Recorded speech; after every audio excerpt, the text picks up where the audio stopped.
so much for tuning into the Muslim View. We are here at the Islamic Center of Southwestern Ontario. Collectively, we have come together to raise awareness about the Syrian refugee crisis. As you can see behind me, there's a mural of Aylan Kurdi, the infamous image that's been going around and making an international debut again, and hopefully we'll be able to raise awareness with our collective efforts today. Tune in and hopefully we'll talk about what we're doing today. I would like to firstly acknowledge some of the community leaders that are here among us.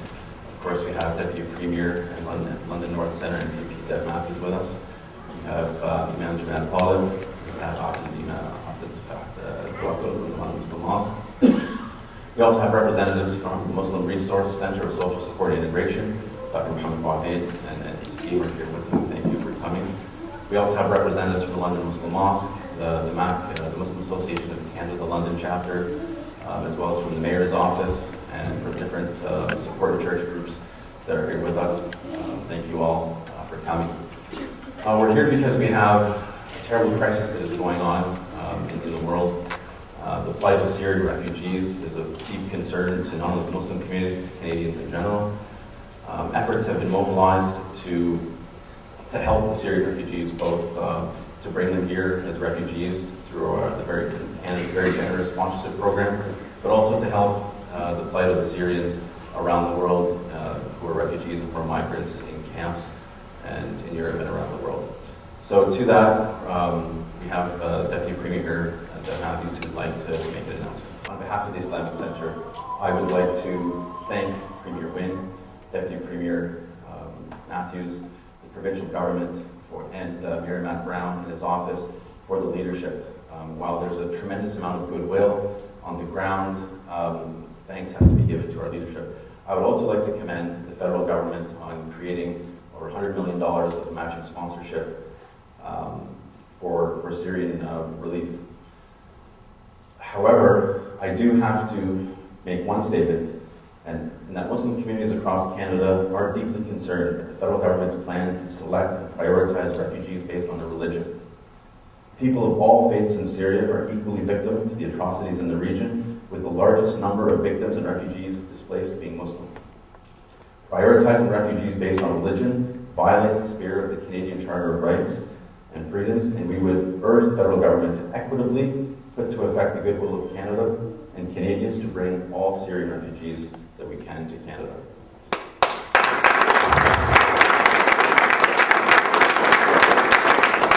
I would like to bring your attention to the mural that's on the left of the hall.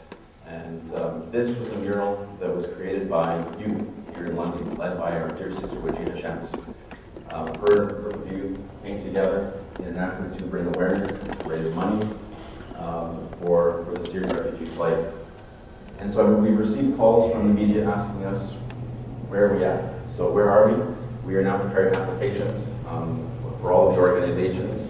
We're waiting for more direction from the federal government. However, with the help of several immigration lawyers pro bono, we are preparing applications. So as soon as the doors to Canada are open, we will be ready with our applications in hand to be first in line to say, we in London, Ontario are ready to accept 5, 10, 15, 20 families, and fundraising efforts will continue. It was noted in London Free Press that once we have clear direction as to how many families we can bring, fundraising will happen. I know just from the 3 Islamic organizations, $200,000 to $300,000, and if matched, turn it to $600,000 will be readily available to put to good use immediately. We're going to take a quick break, and when we return, we will speak with Deputy Premier Deb Matthews.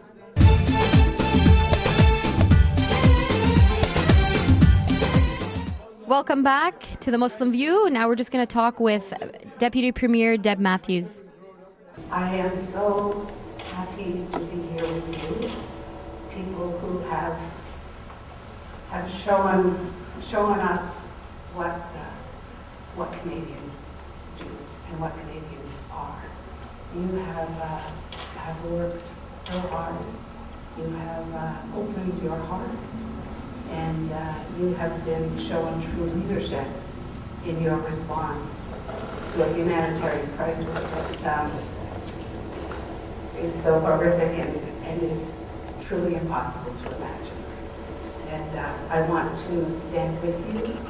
I want to say thank you. I want to say you inspire me, and you encourage me to do more.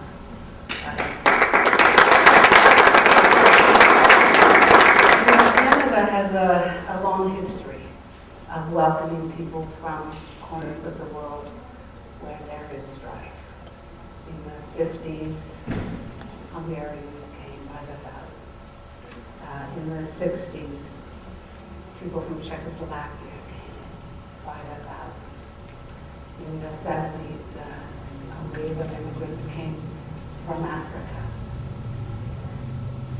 Not suggesting for a moment that our history when it comes to welcoming immigrants is perfect. It is far from perfect. Too many have been turned away. Too many have not been welcomed. But in the end, Canadians do what Canadians do best, and that is we welcome people. We give them a new home. We provide a place, the right supports to get established, employment, opportunities, and every single time, each wave of immigrants prove themselves to be enormous contributors to our economy, to our cultural fabric, to our education systems, to our research institutions. Every wave of immigrants, if given the opportunity, has proven themselves to be enormous contributors to Canada. So we now have another crisis, and where's Miriam? Miriam brought this issue to me years ago. Others have brought the issue to me, but one photograph has mobilized everyone. You know, they say a picture's worth 1,000 words. That picture is worth a lot more than 1,000 words. But what it did is it galvanized, it made us realize that who would ever put their baby in that kind of danger? Who would ever put their baby in that boat unless that boat was safer than what they were in? That's how horrible the situation is. That loving parents would put their child at risk. So here we are in London, Ontario. We slept in comfortable beds last night. We had all the food we need, and then probably some. We are warm. We have everything. And there are millions of people who would give anything to have a fraction of what we have. So Canadians have responded to this. And I am very, very pleased that yesterday our Premier, Kathleen Wynne, made a very important announcement that the Ontario government is standing with you and has committed $10.5 million to support refugees abroad, $2 million abroad, and $8.5 million here. That money will go to support those who are already here, working to bring loved ones and strangers here, and it will go to support those refugees when they arrive on our shores. I want to say, you are the people who are, as I said, you are leading the way. You're way ahead of government. But I have to say, you have inspired government. I also need to say that the humanitarian aid abroad will go regardless and immediately. The number of refugees we can support, and we are hoping there will be 10,000 refugees coming to Ontario. And we are hoping a minimum of 2,500 will come to Ontario before the end of the year. That is our hope. We cannot do that job unless the federal government changes the way in which they process refugees. So I'm not here to be partisan, but I am here to join in the chorus of people who are saying to the federal government, sometimes you just have to act.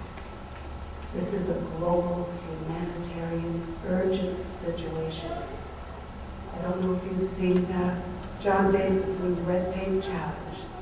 If you haven't seen that, check out John Davidson is just cutting the red tape. We need to cut the red tape.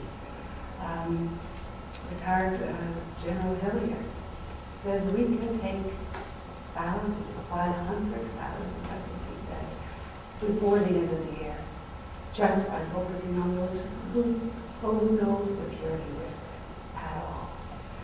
So, I want to just close by saying thank you for what you are doing. I look forward to seeing the fruits of your work and our work, and we will prove that we are Canadian in the very best. Thank you. All right, and we're going to take a quick break. We'll be back in about 1 minute.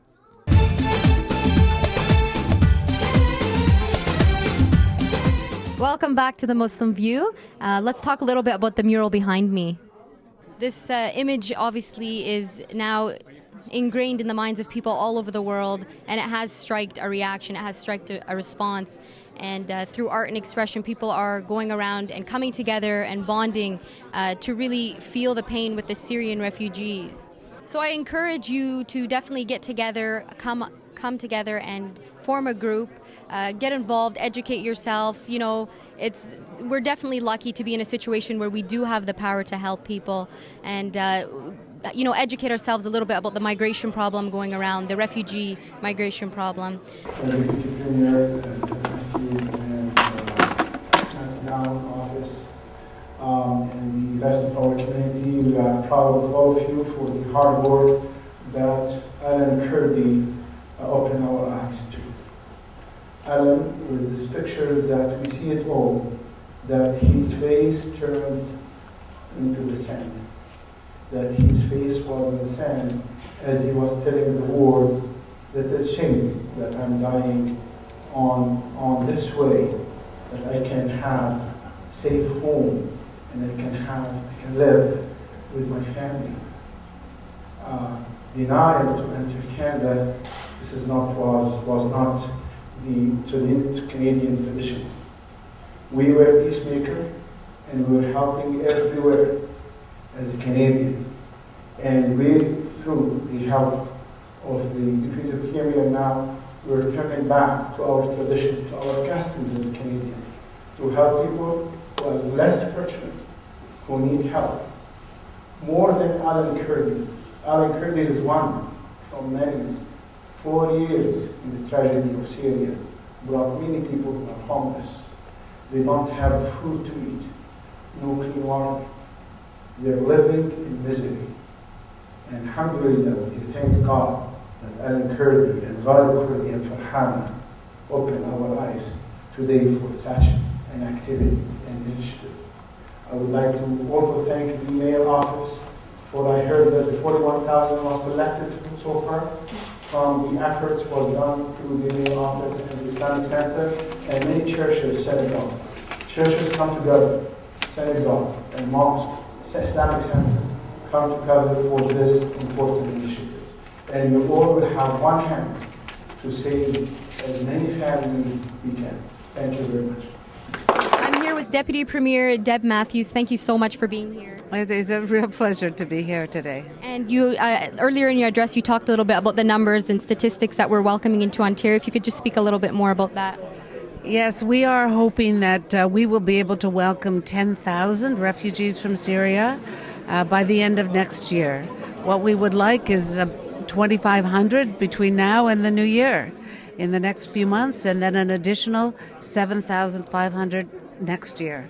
We know that we have room, and we have people who are opening their hearts, opening their homes to refugees to help them get established here and get settled here, and then begin to contribute back to Canada.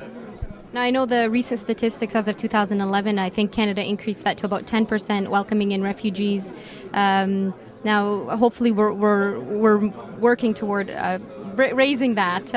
And is there anything else that we can add to that in terms of being educated on the refugees and welcome to Canada?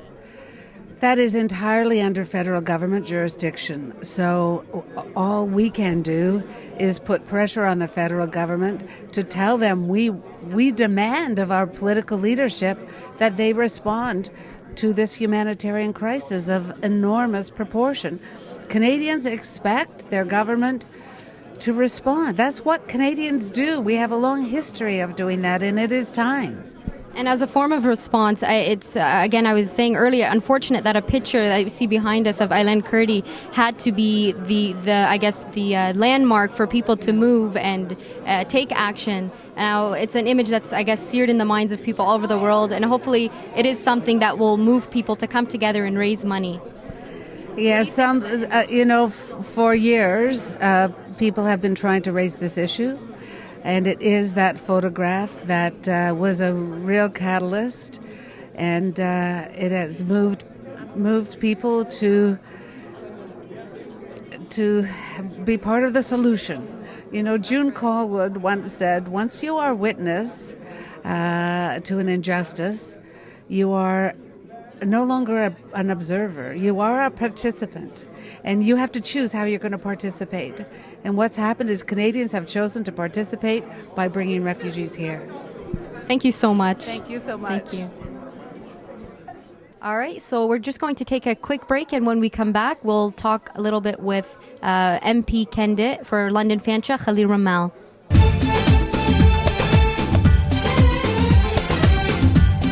Welcome back to the Muslim View. Now we're going to talk with MP candidate for London Fanshawe, Khalil Ramal. I'm here with Khalil Ramal, MP candidate of London Fanshawe. Thank you so much for being here. So thank you very much. Thank you. I'm honored and privileged to be among many leaders in this community. Came together to listen to the announcement, and I believe we had an incredible announcement. And I want to thank Minister Deb Matthew, Deputy Premier Deb Matthew, for this announcement, and the provincial government for coming to support the Syrian refugee who are supposed to be coming to Canada, especially in London, Ontario. Absolutely. Now, in terms of the mural of Eileen Kurdi that we have hung up today, what response do you think this image has, done for maybe the world or London specifically? I think the image of Alan moved the whole planet, and give the crisis in Syria more attention internationally and locally. And as you see, all Europe open the doors for refugees to come and be supported. And also Canada, also now this week, especially this week, opened the debate among all the candidates from different parties, from the Conservative to the NDP to the Liberal to the Green Party, to put a solution to the refugee crisis, Syrian refugee crisis. And I go back again to the issue. It's great, and our obligation and duty to support the refugees. But I hope our government and the international community focus on the source of the issues of Syrian, and instead empty Syria from the people, and focus on helping to solve the issues in Syria. And as Canadian, we've always been open for many refugees through our history of Canada. And as you know, Canada is a nation of multiculturalism, invite people from everywhere on the planet, and we have a huge land. We can host many people. So, and I see the communities coming together, churches, mosques, synagogues, Islamic centers, all coming together to welcome the refugee, to give the support. And also I appreciate Mayor Matt Brown for his position to bring all the people together and then open the door for Syrian refugees to come to London and with all the support they need. Thank you so much. Thank you. I'm here with Mariam Hamou, the North American media director, and she's actually been working with the Syrian refugee crisis for about 4 years, so since it started in 2011. Thank you so much for being here, Mariam. And, what initiatives have you been taking ever since, this has started? Well, I've been working with the Syrian Coalition. We're based out of Turkey. We're a non-government organization, and we're actually the opposition. So it's more of a political thing. And our issue is that if you remove the current government from Syria, then you wouldn't have these refugees. We know right now that the majority of the the people are leaving. 90% of them are leaving because of Assad's, Assad's barrel bombs, and so we say, get rid of the regime, then you won't have the refugee situation. Okay, so, and I don't talk a little bit about the Alan Kurdi image that we have behind us here. Now, when you came in, I remember you saw it and it struck you and you said, finally, we have something like this. So an image like this, obviously, it's obviously ingrained in the minds of people all over the world. What did you mean by that, and what can you say about what you meant? Well, I feel like I've been running in circles for about 4 years now. Well, 4.5 years now. And when Aylan Kurdi's picture came up on my social media about 100 times that day, at night I sat down, started to cry, and my husband was like, "Are you okay?" And I said to him, "I'm okay, but these are happy tears because I feel like finally the world has noticed." And I felt like before that it was I just didn't know. I was going in circles, so just going nowhere. Absolutely. And an image like this, it is unfortunate that because of this image people have gotten together, but we could see it as a positive thing where it's now an iconic image internationally where people are coming together. Now, specifically in London, as the group I explained earlier, we came together to do this. I encourage, like I was saying earlier, for groups to come together and create, art or the cause specifically we're doing today. Now, can you talk a little bit about the Syrian Refugee Fund .ca and how people can donate? Sure. Right now we have a Libro account where you can donate at all 5 different branches. You can also donate online. You can use your credit card. SyrianRefugeeFund.ca, and you can donate right if you click the donate button. We also have other types of donations. There's in-kind donations, and there are in-kind donations where you donate services. But also, if you'd like to house a refugee family, you just let us know in the section where you put comments in. Great. Well, thank you so much for your time. Thank you. All right, and thank you so much for tuning into The Muslim View. Again, if you want to help out in raising awareness or raising charity for the Syrian refugees, you can go to www.syrianrefugeefund.ca, and you can read more about it and educate yourself on the types of organizations that are behind the process of welcoming them into London specifically. Thank you again, and we'll see you next time.